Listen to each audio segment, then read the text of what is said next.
Here it comes. Look at this thing, guys. Looks like it's merging in with the other one. Other one's moving north right now. Flying north. Fujiwara effect, it's rotating around the main pipe. Wild and crazy to catch on camera, right? That was Fox Weather exclusive storm tracker Brandon Coppett caught both tornadoes intercepting each other while chasing yesterday. This in Blackwell, Oklahoma, just south of the Kansas-Oklahoma border.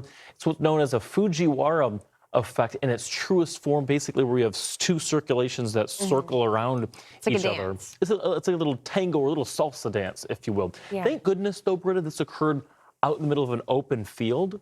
But look at how beautiful that center, I mean, that is a classic, what I would call a trunk sort of tornado or a wedge tornado. And then you have that circulation. Satellite tornado going around it. Right around that. Many of you weather enthusiasts, when you hear Fujiwara, you might be thinking about the tropics, hurricanes. It's the same thing. You're taking a look at two different vortices, areas of low pressure, and they interact, they dance around one another, and then you get the Pac-Man effect, is what I call it, when eventually that Fujiwara effect ends up being one circulation gobbling up the smaller one. Yeah, that was just incredible. This is just spectacular. I could look at this thing for hours. Well, especially considering because it is in an open field, which unfortunately not all the tornadoes yesterday were. We're going to be bringing you some tough updates from Enid, Oklahoma today, where they had a powerful tornado roll through.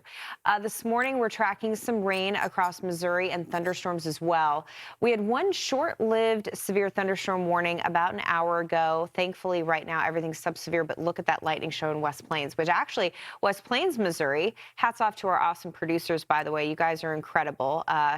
Bree and Ethan at the helm this morning, but West Plains is exactly where we had the severe thunderstorm warning that was tagged tornado possible. So we're seeing the hints and glimmers this morning of what is going to unfold into a more powerful afternoon.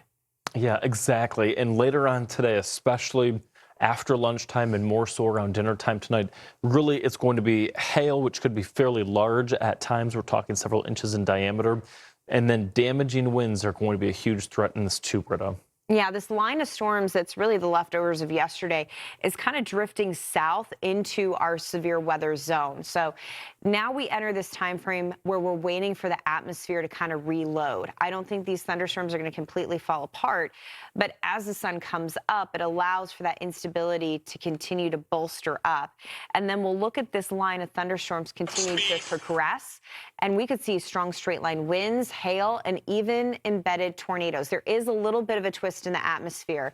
I think today what will be the difference and sort of feel a little different than yesterday is maybe not as many severe storms, but I think the quality and power will still be there. Absolutely. And I think that the quality and power of those storms could be fairly significant at times, so much so that when you look at our tornado parameter, we have EF2 tornadoes that are possible. Those are winds of over 111 miles per hour. And again, Texarkana kind of smack dab in the middle of where that threat would be.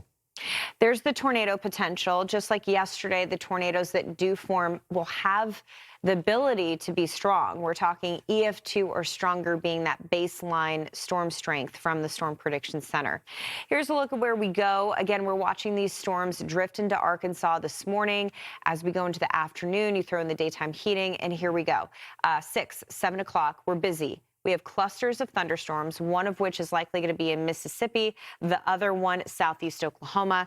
Both of those will have the potential of producing severe weather, but I'm interested to see this cluster develop in southeast Oklahoma because they're not seeing as much action this morning. They're kind of having this tail end. I'll actually pull up radar to show you guys what I'm looking at. So look at this. This is what we're expecting by about 7 o'clock. But as we take a look at what's on radar right now, you'll see why I'm interested in Oklahoma because the southern part of this line is not as robust this morning, but the boundary is still there. And that's what can sometimes lead to the reignition of the afternoon. So as this line moves down to the south, what does that spark for southeast Oklahoma? We'll continue to wait and see.